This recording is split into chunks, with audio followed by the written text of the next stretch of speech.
number one first base scout the stat line model prospect, not necessarily being a traditional player at first base. And that's just the truth. Number one is Tre Morgan of the Tampa Bay Rays. Tre is 22 years old.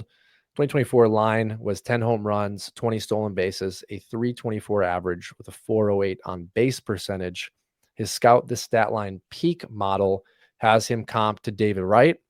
Hell of a comp. WRC plus at 125.1, batting average at 291, on base percentage 359, a 453 slug, which is better than I expected from the model. 17 home runs, 13 stolen bases, 9% walk rate, 14% strikeout rate. So, Doc, we have a professional hitter on our hands. I think the biggest question for Tre is, will the home runs translate? Not even translate. Will he find enough power to be useful? What are your thoughts on Morgan?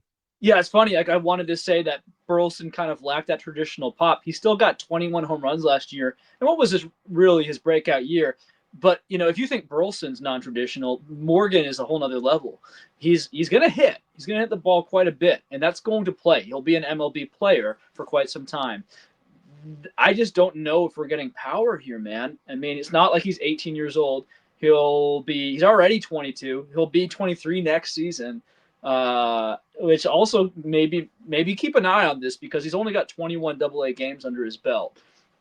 It's not crazy, but we need to see a power uptick for me to be really interested. I'm sure the model loves him for his great approach at the plate. I'm sure teams love. Like, he's a classic Ray, to be honest, Tampa Bay Ray.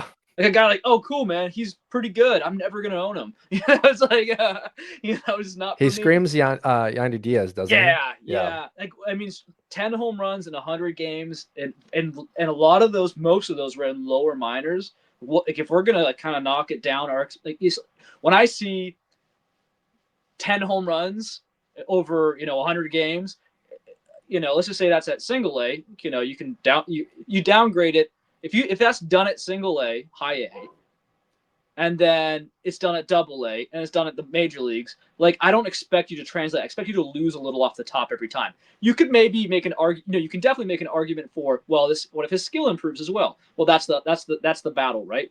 Can he find that leverage? Can he work on his angles?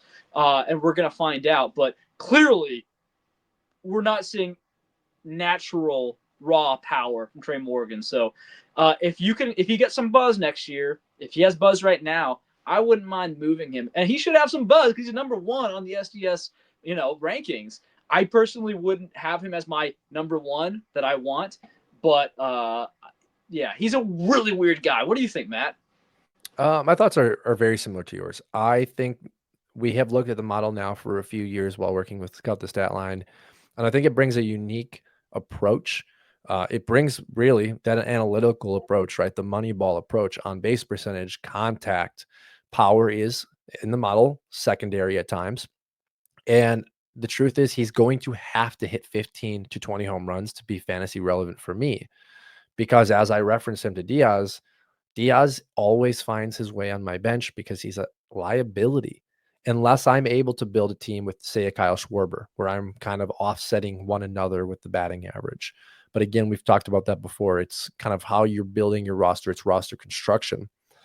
The other problem is number 2 on our list also plays for Tampa Bay, and that's more of the profile that I'm looking for. So from a playing time, I'm very interested to see how Tampa shakes that out. And that's always been a concern for at least me in fantasy, is exactly what is the value of a Tampa Bay Ray, knowing that they have such an analytical approach.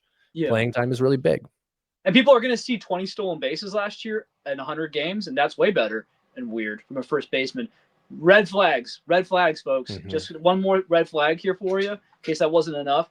He had 10 of those in high A, only attempted 2 in double A, got caught once, stole once. Here's the real problem. Arizona Fall League, which is the most recent sample we have, he stole 3 bases. Cool.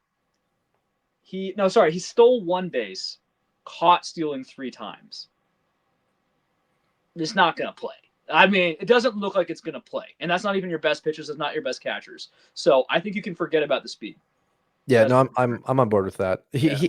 he is very much so, at least in my opinion, a way better real life baseball player Yeah. than he will be a fantasy player. If we know I root for the Milwaukee Brewers. I would love to have Tre Morgan in our system because we don't have necessarily this this great profile that we're looking at. And the last piece of this is he is an elite first base defender.